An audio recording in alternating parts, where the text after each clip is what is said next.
más seguidores ni followers, mucho menos. Solamente combatir la ignorancia con sabiduría. Y nada más, no alargo, le dejo la palabra al hermano Isha.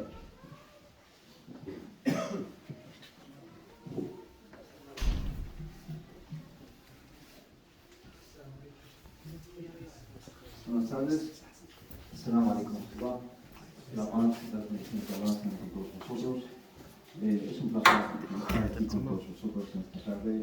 Simplemente aprovecho la ocasión para dar las gracias al Centro Cultural de todas las personas que han hecho posible y sobre todo a las personas que están presentes con nosotros una tarde de domingo, que a veces da gustito hacer otras cosas, otras actividades que estar asistiendo. Una visión, una cosmovisión y un estilo de vida, etc. Y eso también es un tercer grado de hermandad. Y por lo tanto, con algunas personas en este mundo comparto un nivel de hermandad, es decir, con todo el mundo.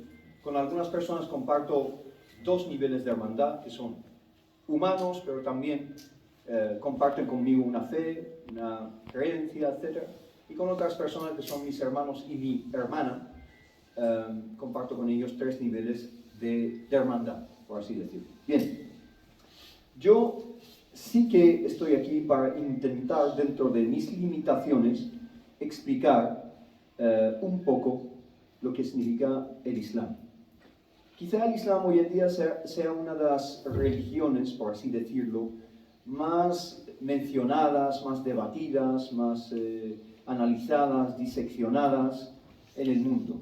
Hay centros digamos, de investigación en las grandes capitales del mundo que se dedican al estudio del Islam. Desde Washington a Londres, Madrid, etc.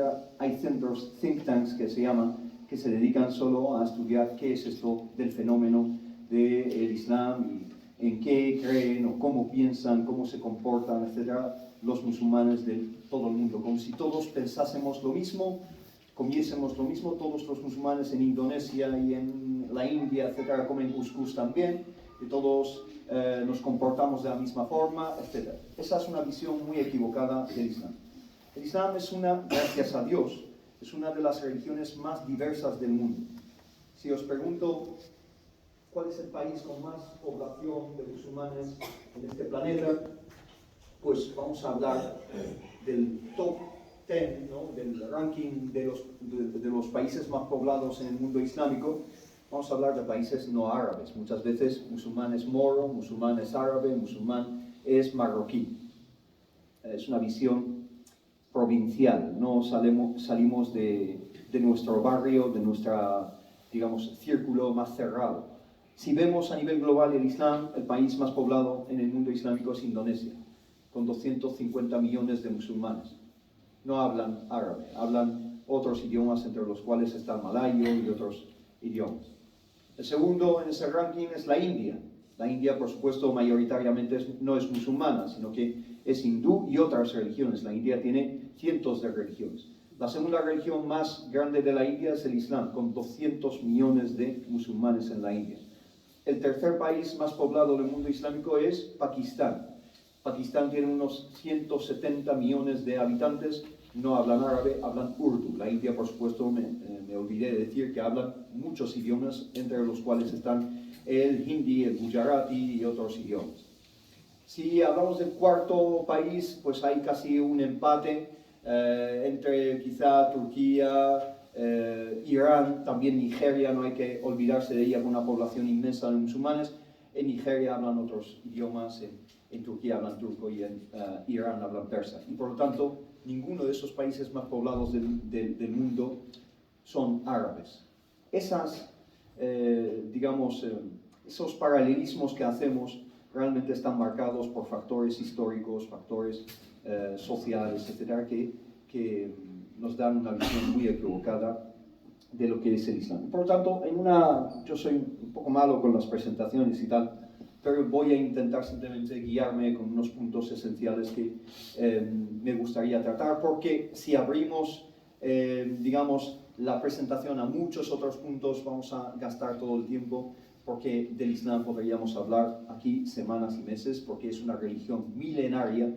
Si hablamos de su dimensión histórica, de diferentes cuestiones estéticas, artísticas, lingüísticas, poéticas, etc. Entonces podríamos estar aquí hasta el mes que viene hablando simplemente de, digamos, el Islam en profundidad. Ahora que he mencionado, la presentación ha desaparecido, pero no pasa nada. A ver. Sí. Ahí. Está ya en presentación, modo presentación. Bien, el Islam. Una breve explicación o una breve presentación.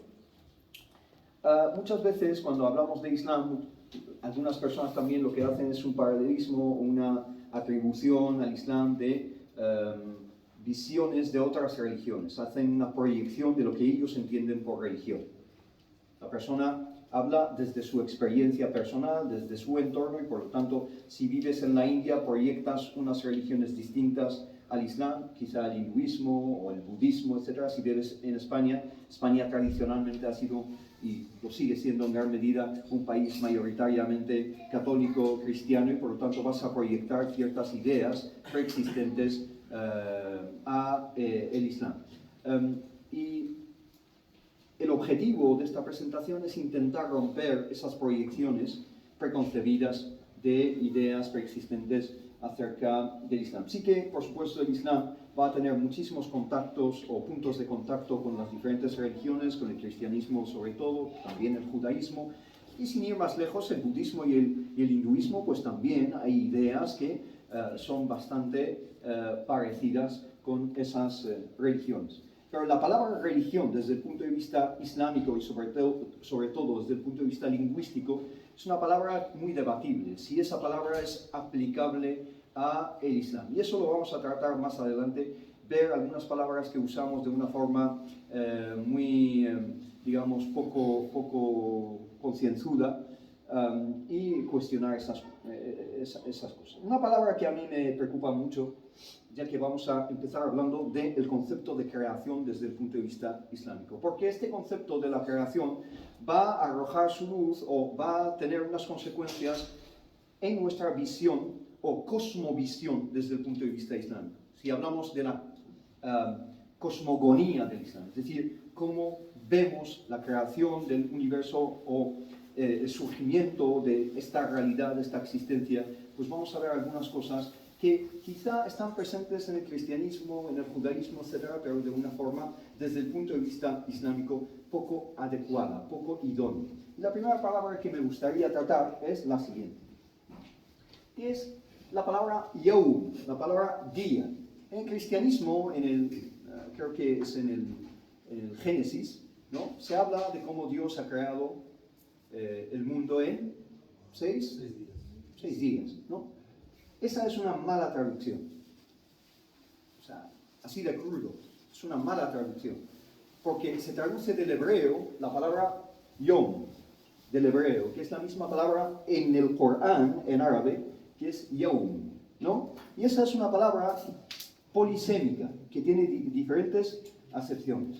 Entonces, algunas traducciones del Corán, y por supuesto como musulmanes deberíamos tener autocrítica y ser críticos con cómo usamos las palabras, algunas traducciones del propio Corán, y son traducciones de traductores, y por lo tanto esfuerzos personales de una persona con unos defectos en su comprensión de los idiomas y las equivalencias posibles que puede haber, aunque esas equivalencias son aproximadas, no existe una sinonimia total entre un idioma y otro, ¿no? Por muchas razones que se han estudiado en la lingüística. Entonces, algunas traducciones del Corán traducen la palabra yawm como día. Y eso es problemático. Para empezar, hay varios capítulos del Corán que mencionan la creación se traduce 6 días, 6 días. Realmente, yawm en árabe significa especialmente dos cosas. Significa el periodo que tarda la Tierra para dar la vuelta sobre su propio eje, ¿no? Que es un día y una noche, 24 horas. Eso es yawm en árabe. Pero al mismo tiempo significa un periodo determinado de tiempo. Pueden ser 3 días, 5 días, 2 años, o 2 millones de años, o 1000 millones de años. Es decir, un periodo. Entonces, cuando en el Corán Dios dice, y lo voy a sacar otros ejemplos del propio Corán que demuestran que no puede significar día, sino que es periodo. Cuando el Corán dice 6 ayyam, significa 6 periodos distintos. Bien, entonces empezamos cuestionando esta palabra de yom en 6 días, porque en el capítulo 70, que es el capítulo del Ma'arij, el Corán, si vas al capítulo 70 y en el versículo 4 al principio del Ma'arij, ¿qué dice? Dice, تعرج الملائكة والروح إليه في يوم كان مقداره 50,000 سنة.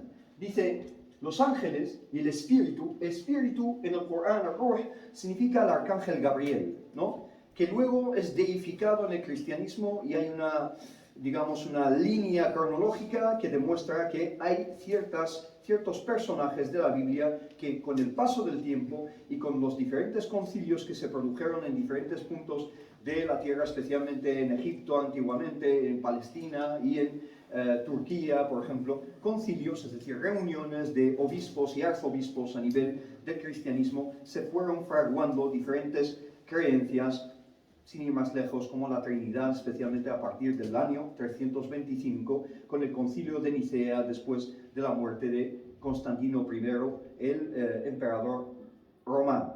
Constantino I en el 309, ¿no?, se convierte al cristianismo para usar una nueva religión como el colágeno de ese imperio que estaba en decadencia, se estaba desmoronando, y usa el cristianismo para mantenerlo de pie. Necesita algo que una a la gente, y en su lecho de muerte se declara como cristiano y ordena que el imperio entre en esa religión que hasta en aquel entonces estaba siendo perseguida. Los cristianos estaban siendo martirizados y perseguidos y acosados y matados.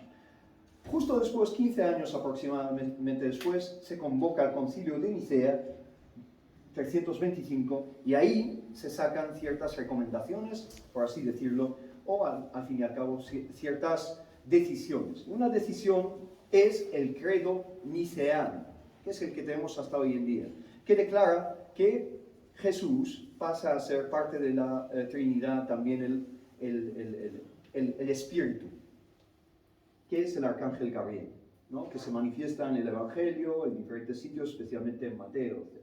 Entonces, los ángeles y el Espíritu hacen referencia a los ángeles en general, y el Espíritu hace referencia al arcángel Gabriel. Suben, o ascienden, mejor dicho, mejor traducido, hasta él, es decir, hasta el Creador, en un día cuya medida son 50,000 años.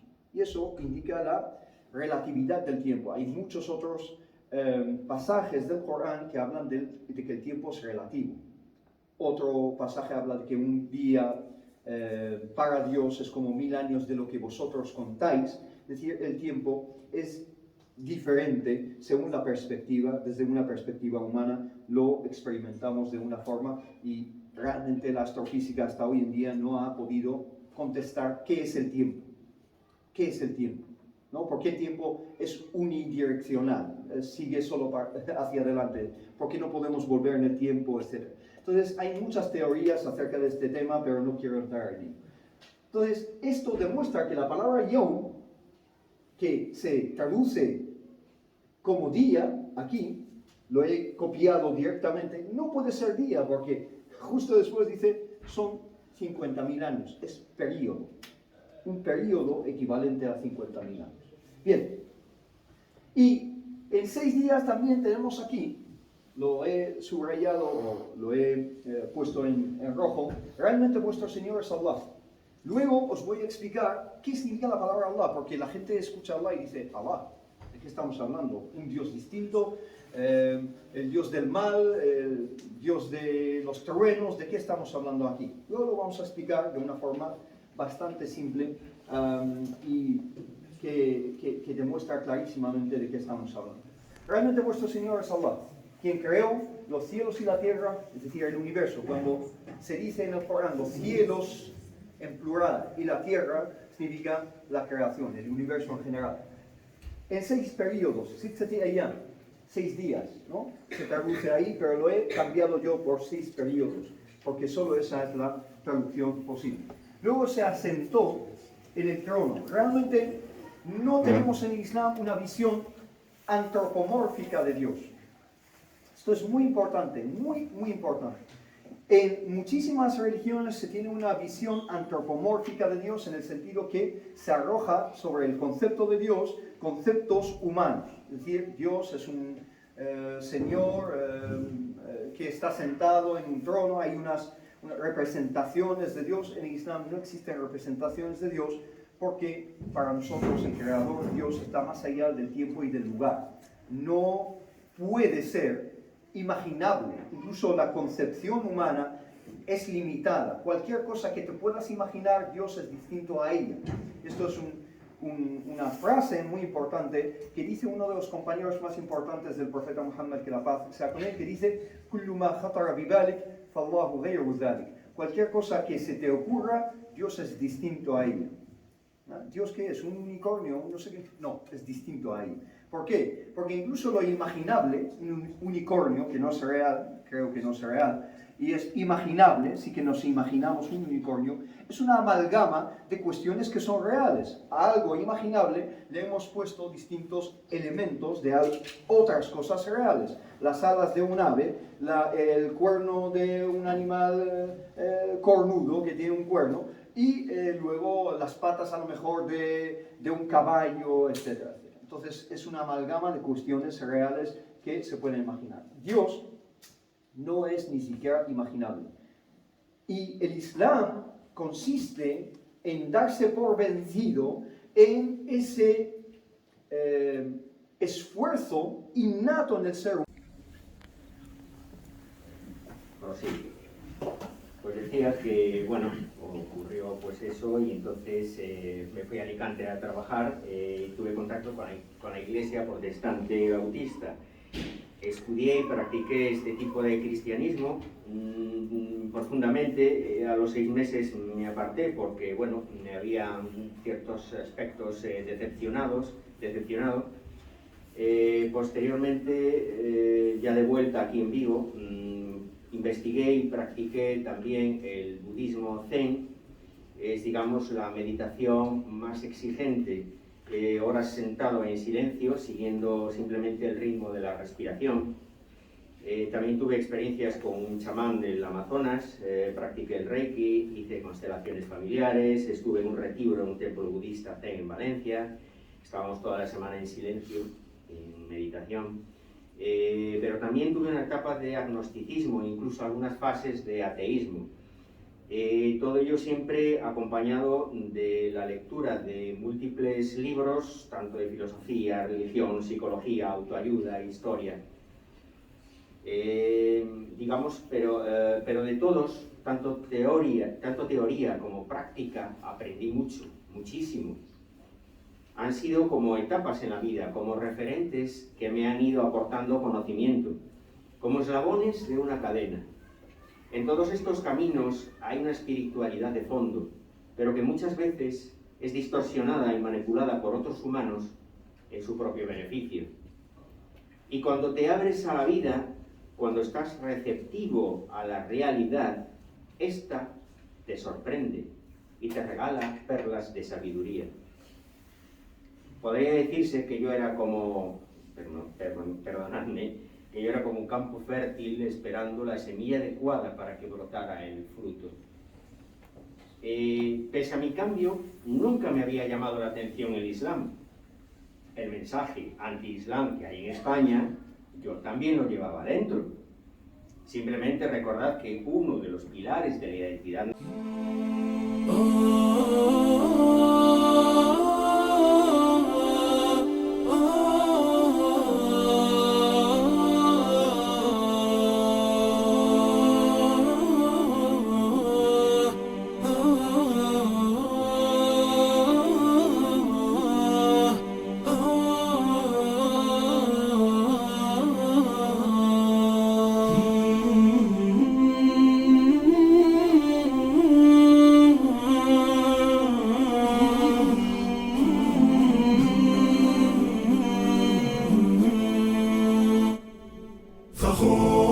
فخور بإسلامي فمنه